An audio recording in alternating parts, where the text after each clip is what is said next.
They looked you in the eyes, said I love you, maybe last week, maybe this morning, and they were lying. Not the way people lie when they're scared or ashamed, the sustained, constructed, daily kind of lying that requires effort, that requires looking at someone who trusts you completely and choosing, again, to let them. Take a moment with that. What was done to you wasn't a mistake. It was a repeated decision, made while looking at your face. If you're trying to make sense of how a person does that, how they hold your hand in public and hide a phone in private, this video is for you. Not to excuse it, to explain it. Because explanation turns the question from what's wrong with me to what was wrong with them. And that shift is where healing actually begins. It almost never starts where you think. Most affairs don't begin with physical attraction. They begin with a shift in where emotional honesty goes. Think of every relationship as having a window and a wall. The window faces your partner. The wall faces outward. What infidelity research documents is a specific incremental reversal. Slowly, almost imperceptibly, the wall turns toward the partner and the window opens toward someone else. Confiding things to someone outside that should stay home. Finding it easier to be vulnerable with a stranger than with the person they share a bed with. By the time anything physical happens, if it ever does, the emotional affair is already months old. The person having it has been telling themselves throughout that nothing is happening.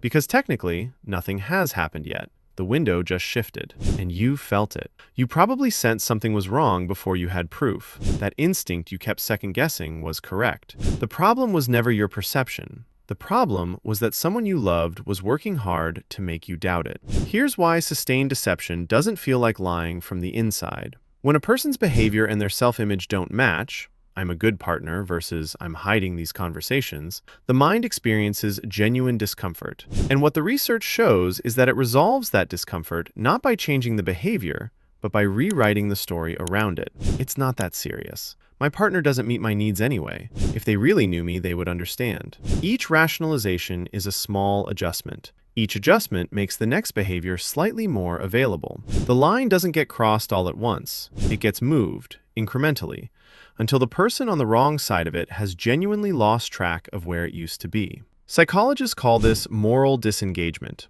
deactivating your own ethical standards so that behavior you would normally condemn becomes something you can live with. It doesn't feel like dishonesty from the inside. It feels like context, like nuance, like you wouldn't understand. But hear this clearly. This process required nothing from you to operate. The machine runs entirely on their psychology. You could have been different in 100 ways, and it would have found a different story to tell. The failure was not yours. The rewriting was theirs. Here's the profile the research keeps returning to. Studies on personality and infidelity consistently identify traits that appear at higher rates in people who cheat: narcissism, Machiavellianism, and low empathy. Not because every cheater is a clinical case, but because these traits make certain things structurally easier. Narcissism produces entitlement. The rules apply to other people, not to me. Low empathy makes managing two simultaneous emotional realities, the partner at home, the person on the side, significantly less costly than it would be for someone who fully registers what they're doing to the person who trusts them. Attachment research adds another layer. People with anxious or avoidant attachment styles cheat at higher rates than those with secure attachment. For the anxious cheater, the affair is insurance, a hedge against the terror that the primary relationship will eventually fail them. For the avoidant cheater, it's architecture, a way to maintain connection while preventing the full vulnerability that real intimacy eventually requires. Neither is an excuse, but both point to the same conclusion. The cheating was about managing their own fear, their own wounds, their own psychology. I want you to sit with that, not as a concept, as something true about you specifically. You were not the problem they were solving. You were the person they were failing. Here's the part that matters most.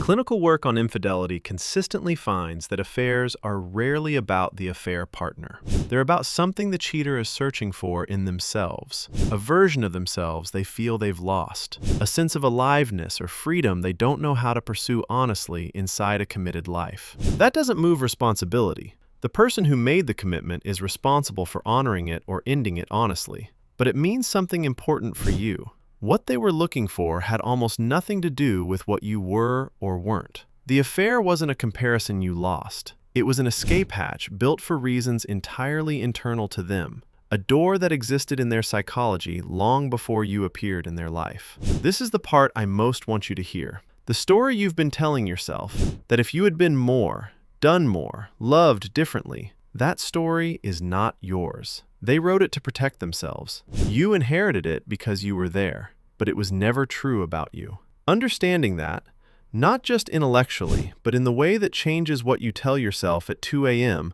on the ordinary Tuesday when a song comes on and suddenly everything is back, is the difference between carrying their unresolved psychology as a verdict on your worth and setting it down as what it actually is, their unfinished work, not your sentence to serve. Here's what the betrayal actually did to you.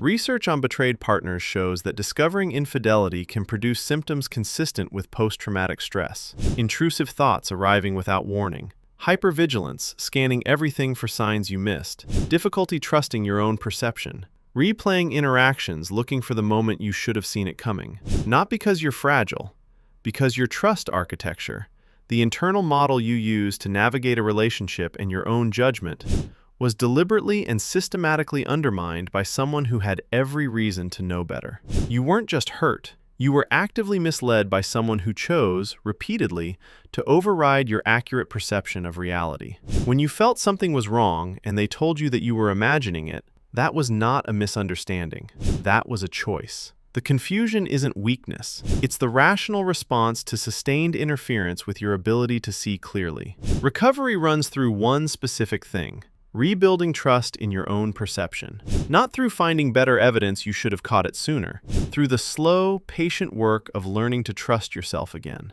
You will trust yourself again. Not because the pain disappears, but because once you understand that the confusion was manufactured things lose their power. Here's what all of it means. You were not the variable that determined what happened. The research points consistently away from you, toward attachment wounds never addressed, personality traits that made deception structurally easier, moral disengagement mechanisms that rewrote reality to protect their self-image, a window that shifted incrementally while you were trusting them with your life. The choice to deceive rather than address the problems, to protect the ego rather than protect the person, was made by one person. And it reflects something precise about their capacity, not something true about your worth. Every hour spent asking what was wrong with you was an hour spent inside a story they constructed to protect themselves. The confusion ends here. What happened was not about your inadequacy. It was about their inability. And you, the person watching this, who loved someone fully and was betrayed for it,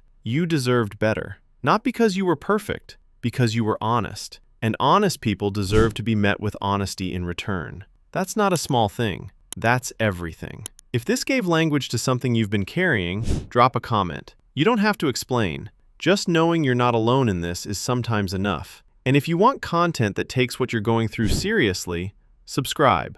We make videos for people who'd rather understand themselves than feel better about themselves. That's the difference.